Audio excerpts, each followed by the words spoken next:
ऐसे स्टूडेंट जिनका ये कहना है कि सर हमारा तो आरएस प्री भी नहीं हो रहा, ना हम पिछली बार इंटरव्यू कॉल हुआ था, हम क्या करें।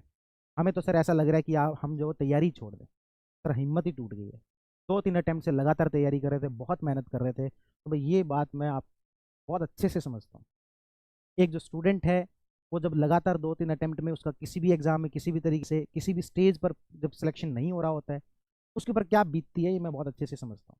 वो इंटरव्यू दे के आया है, उसके बाद अगला प्री नहीं होना, ये क्या होता है ये भी मैं बहुत अच्छे से समझता हूँ।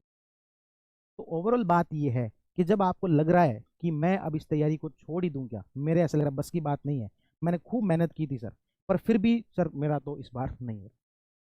तो उनको मैं एक बात ये कहना चाहूंगा कि कोई भी हम एग्जाम की तैयारी करते हैं या फिर हम किसी भी नौकरी के लिए तैयारी कर रहे हैं, तो वो क्यों कर रहे हैं उसको थोड़ा सा हम माइंड में आइडेंटिफाई करें भाई। यदि आप बहुत अच्छे रिच बैकग्राउंड से आते हो, आपके पास में बहुत अच्छे सोर्सेज हैं, तो आप अपनी दूसरी चीजें भी देख सकते हो।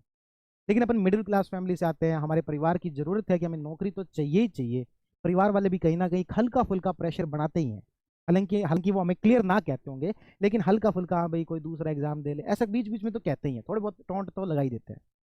तो उन लोगों को मैं एक क्लियर बात कह दूं कि भाई आप अभी तक आपने इतनी मेहनत की है ना, आप ये कह सकते हो आप हमें पूरे कोचिंग वाले में और इस पूरे इंडस्ट्री में हमें फंसाए रखना चाहते हो, नहीं सर मेरा ऐसा कोई इरादा नहीं है।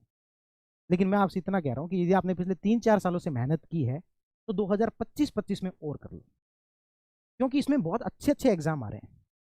ईयूआरओ का एग्जाम आ रहा है, फर्स्ट ग्रेड का एग्जाम है, एसआई की भी वैकेंसी आ सकती है ना। तो ये अच्छे अच्छे कुछ एग्जाम है, इसलिए मेरी मानो यदि आपकी बिल्कुल ही हिम्मत टूट चुकी है, तो मैं आपको अगले 8-9 महीने के लिए जरूर हिम्मत बंधाना चाहूंगा, उसके बाद में आप अपना डिसीजन छोड़ना हो तो देख लेना भले, लेकिन 8-9 महीने कम से कम, यदि 3-4 साल से मेहनत कर रहे हो तो प्लीज 8-9 महीने और कर लो।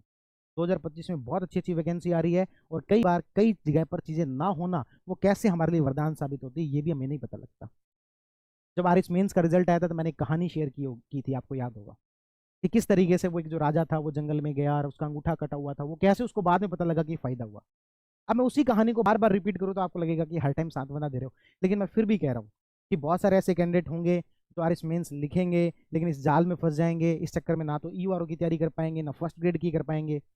और उनका फाइनली आरएस मेंस में भी हो सकता है ना हो और दूसरे किसी एग्जाम में भी ना हो। आपका जैसे भी सिचुएशन है उसके अकॉर्डिंग डिसीजन खुद को लेना पड़ेगा।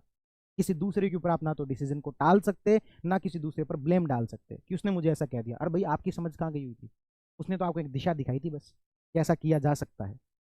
तो ओवरऑल बात का सार ये है कि जिनका यदि ऐसा लग रहा है कि सर आरएस प्री भी नहीं हो रहा, तो वो 2025 में तो बिल्कुल हिम्मत मत हारना। 2025 में बहुत सारी अच्छी अच्छी वैकेंसीज आ रही है, मेरा मानना है उसमें आप लगे रहो।